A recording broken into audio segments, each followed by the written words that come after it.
আসসালামু আলাইকুম ভিউয়ার্স, চলে আসলাম আরেকটি সুন্দর হাতার ডিজাইন নিয়ে। এই হাতার ডিজাইনটি কিন্তু খুব সহজ একটি ডিজাইন। এই ডিজাইনটি অতি সহজেই করা যাবে। তাহলে চলুন দেরি না করে হাতার ডিজাইনটি তৈরি করা যাক। ডিজাইনটি করার জন্য প্রথমে আমি লম্বা আর চওড়া এক টুকরো কালো কাপড় নিলাম। এর লম্বা হচ্ছে 28 ইঞ্চি, চওড়া হচ্ছে 2.5 ইঞ্চি। কাপড়টিকে মাঝখানে একটা ভাঁজ দিব। দেখে ভাঁজ দিয়ে কিনারে একটি সেলাই দিয়ে দিতে হবে। সেলাইটি হয়ে গেলে আরো একটি লম্বা আর চওড়া এক টুকরো কালো কাপড় নিয়েছি। এর লম্বা হচ্ছে 28 ইঞ্চি, চওড়া 1.5 ইঞ্চি। কাপড়টিকে একটি ভাঁজ দিতে হবে, পরে আরেকটি ভাঁজ দিতে হবে, মাঝখানে আরেকটি ভাঁজ দিতে হবে। ভাঁজ দিয়ে একটি পাইপিং তৈরি করতে হবে। টোটাল আমি 3টি ভাঁজ দিলাম। ভাঁজ দেওয়ার পরে যে কিনারে সেলাইটি করে নিতে হবে। ভিডিওটি স্কিপ না করে দেখতে থাকুন, কোথায় কিভাবে করেছি, তাহলে বুঝতে পারবেন। সেলাইটি করার সুবিধা হবে আপনাদের জন্য। সেলাইটি শেষ হয়ে গেল, পাইপিংটি আমার হয়ে গেল। প্রথমে যে টুকরো কাপড়টি সেলাই করেছিলাম সেই কাপড়টি নিলাম। এখান থেকে আমি 1.5 ইঞ্চি বাদ দিয়ে কুচি দেওয়া শুরু করব। দেখেন কুচিটি কিভাবে করতে হবে। আমি 1/2 ইঞ্চি দূরে দূরে কুচিটি দিয়ে সম্পূর্ণ কাপড়টি কুচি করে নিব। যারা আমার চ্যানেলে নতুন এসেছেন, আশা করছি আমার চ্যানেলটি সাবস্ক্রাইব করে রাখবেন। শেষেও আমি 1.5 ইঞ্চি বাদ রেখে কুচি দেওয়া শেষ করব। শেষ করে সুতাটি কেটে নিলাম। এখন আমি হাতার কাপড়টি নিয়ে আসব। হাতার কাপড়টি সিধা দিকে রাখবো, সিধা দিকে রেখে কুচিটি বসাবো। যে দেখেন কিভাবে আমি কুচিটি বসাচ্ছি। ইতিমধ্যে যারা আমার চ্যানেলটি সাবস্ক্রাইব করেছেন তাদেরকে অসংখ্য ধন্যবাদ। আর যারা এখনো করেননি, তা আমি আশা করব তারা আমার চ্যানেলটি সাবস্ক্রাইব করবেন। আমি সেলাইটি করে নিলাম। সবকিছু তো আর বলে বোঝানো যায় না, দেখে বুঝে নিতে হবে কিভাবে আমি কাজটি করতেছি। এখন কুচিটি উল্টিয়ে নিব। উল্টিয়ে নিয়ে উপরে একটি চাপ সেলাই দিব। আমার চ্যানেলে আরো সুন্দর সুন্দর ডিজাইন দেওয়া আছে, আপনারা চাইলে সেই ডিজাইনগুলো দেখে আসতে পারেন। আশা করি ডিজাইনগুলো আপনাদেরকে ভালো লাগবে। সেলাইটি শেষ হয়ে গেল। সেলাইটি শেষ হওয়ার পরে এর উপরে আমি আরো একটি চাপ সেলাই দিব, 2 সুতা গ্যাপ রেখে।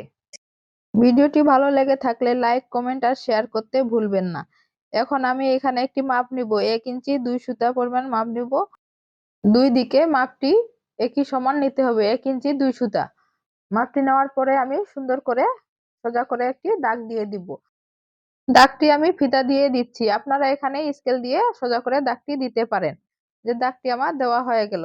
দাগটি দেওয়ার পরে আমি এখন এক টুকরো কালো কাপড় নেব। কালো কাপড়টির লম্বা আর চওড়া দেখিয়ে দিচ্ছি। যে লম্বা 1.5 ইঞ্চি, চওড়া 1.5 ইঞ্চি। কাপড়টিকে মাঝখানে একটা ভাঁজ দিব, পরে আরেকটি ভাঁজ দিয়ে একটি ট্রায়াঙ্গেল ডিজাইন করে সেলাই করে নিব।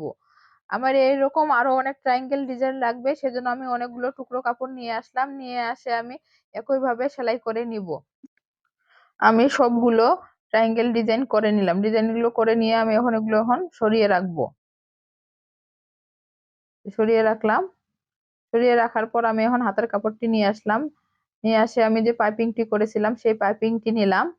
নিয়ে এখন আমি সেলাই করব। কিভাবে সেলাই করব আপনাদেরকে দেখিয়ে দিচ্ছি।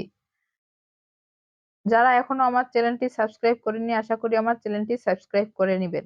এখন আমি 1.5 ইঞ্চিতে একটা দাগ দিলাম। দাগ দিয়ে এর উপরে একটু সেলাই করে নিব। কিনারে প্রথমে এই কিনারে সেলাই করতে হবে। সেলাই করে ট্রায়াঙ্গেল ডিজাইন গুলো নিয়ে আসতে হবে। ট্রায়াঙ্গেল ডিজাইন গুলো একটার পর একটা বসিয়ে সুন্দর করে সেলাই করতে হবে। খেয়াল রাখতে হবে ডিজাইন গুলো যেন আবার বের হয়ে না যায়, কোনগুলো বের না হয়। এই যে কিনারে কিনারে সেলাই গুলো করতে হবে। একটার পর একটা বসিয়ে সেলাইটি করে নিতে হবে। এপাশেও আমি 1.5 ইঞ্চিতে একটা দাগ দিব। দাগ দেওয়ার পর ট্রায়াঙ্গেল ডিজাইন গুলো বসিয়ে কিনারে সেলাই করে নিব। সেলাই করে নেওয়ার পরে এই যে দেখেন যে বাড়তি গুলো আছে, বাড়তি গুলো কেটে নিতে হবে। খেয়াল রাখতে হবে কাপড়টি যেন না কেটে যায়। আমার কেটে নেওয়া হয়ে গেল। এখন আমি এপাশে কিনারে আরেকটি সেলাই দিয়ে দিব। সেলাইটি দেওয়ার পরে আমি এখন আবার 1 ইঞ্চি 2 সুতা পরিমাণ একটি দাগ দিব। উপরেও দাগ দিব, নিচেও দাগ দিব। 1 ইঞ্চি 2 সুতা পরিমাণ দাগটি দিতে হবে। দাগটি দেওয়ার পরে আবার সুন্দর করে সোজা করে দাগটি টেনে নিব।